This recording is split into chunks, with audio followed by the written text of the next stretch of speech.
పల్నాడు జిల్లా చిలకలూరిపేట వైఎస్ఆర్సీపీ పార్టీ కార్యాలయంలో పార్టీ నాయకులు, కార్యకర్తలతోటి నియోజకవర్గ సమన్వయకర్త మల్లెల రాజేష్ నాయుడు, విడదల గోపీనాథ్ మీడియా సమావేశం నిర్వహించారు.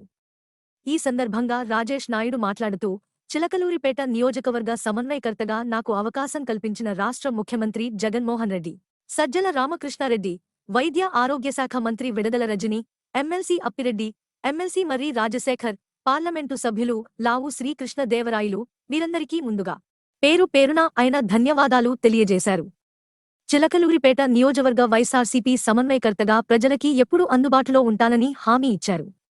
అలాగే చిలకలూరిపేట నియోజకవర్గంలో కుల మతాలకి అతీతంగా వైఎస్ఆర్సీపీ పార్టీలో ఉన్న అందరినీ కలుపుకుని తమ రాజకీయ ప్రయాణం సాగిస్తామన్నారు. చిలకలూరిపేట నియోజకవర్గంలో నీటి సమస్య, డ్రైనేజీ సమస్యలపై తాను దృష్టి సారిస్తామన్నారు. మీడియా మిత్రులను ఉద్దేశించి మాట్లాడుతూ, మా నాన్నగారు మల్లెల సత్యనారాయణ మీడియా రంగంలో పనిచేశారు. వారి తనయుడుగా పాత్రికేయ మిత్రుల సమస్యలను తెలుసుకుని వారికి అండగా ఉంటానని చెప్పారు.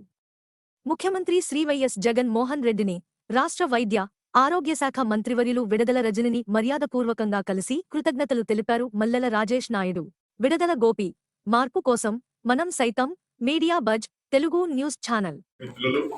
ఎలక్ట్రానిక్ మరియు ప్రింట్ మీడియా ఎవరున్నా అందరికీ కూడా నమస్కారాలు. నన్ను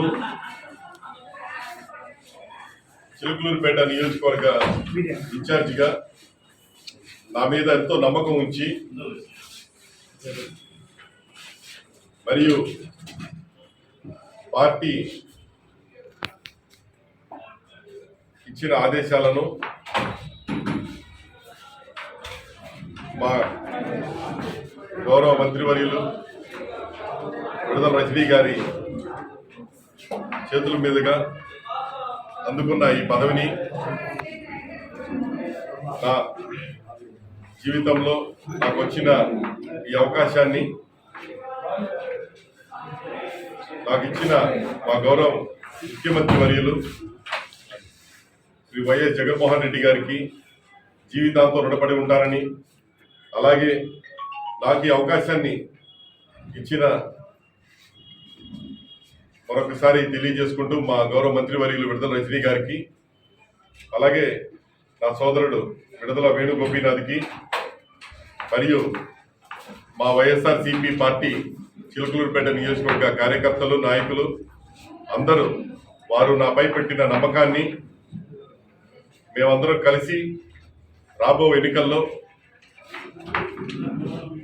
విజయాన్ని 2019 కన్నా ఇంకా మిన్నగా మన గౌరవ ముఖ్యమంత్రి వర్యులు చేసిన పథకాలు, చేస్తున్న కార్యక్రమాలు వీటన్నింటినీ ప్రజల్లోకి తీసుకెళ్ళి పూర్తి స్థాయిలో రాబో కాలంలో జగన్మోహన్ రెడ్డి గారు గౌరవ ముఖ్యమంత్రి వర్యులు తలపెట్టిన భవిష్యత్ ప్రణాళికను ప్రజల్లోకి తీసుకుని వెళ్ళి మేము అత్యధిక మెజారిటీతో గెలవాలని, మీ అందరి సపోర్ట్ కూడా మాకు ఉండాలని ప్రతి ఒక్కరిని పేరు పేరున కోరుకుంటూ, నాకు అవకాశం ఇచ్చిన మరీ ముఖ్యంగా నేను నాపై నమ్మకం ఉంచిన మళ్ళీ నేను చెప్పాలని నాకు ఎంతో బాధ్యతని నాకు అప్పచెప్పిన మా గౌరవ ముఖ్యమంత్రి వర్యులకి, అలానే మంత్రివర్యులకి నేను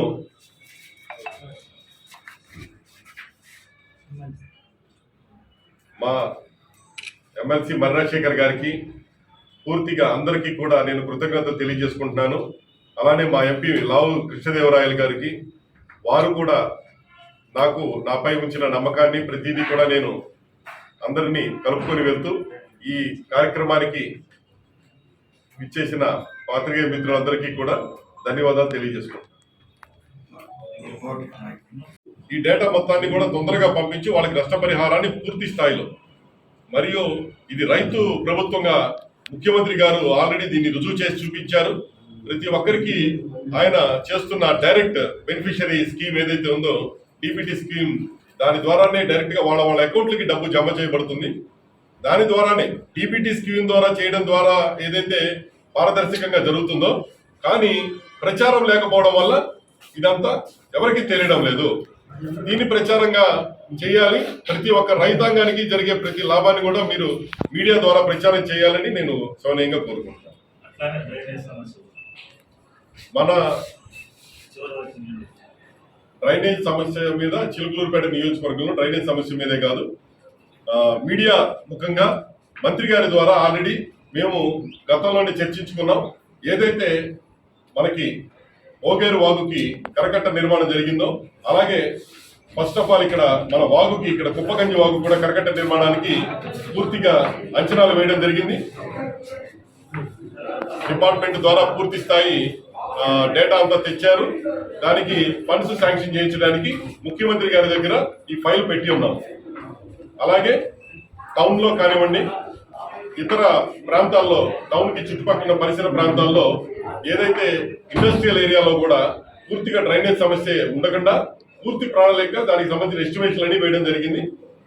పూర్తిగా అలానే తాగునీటి సమస్య కూడా లేకుండా గణపాల గ్రామానికి కానివ్వండి, మనకి కలిపిన పసుపూరు గ్రామానికి కానివ్వండి, మొత్తం ఏదైతే ఈ రోజు పట్టణంలోకి విలీనం చేయబడ్డాయో వీటన్నిటికీ కూడా ఆల్రెడీ మన అమృత పథకం కింద ఫండ్స్ శాంక్షన్ అయి ఉన్నాయి.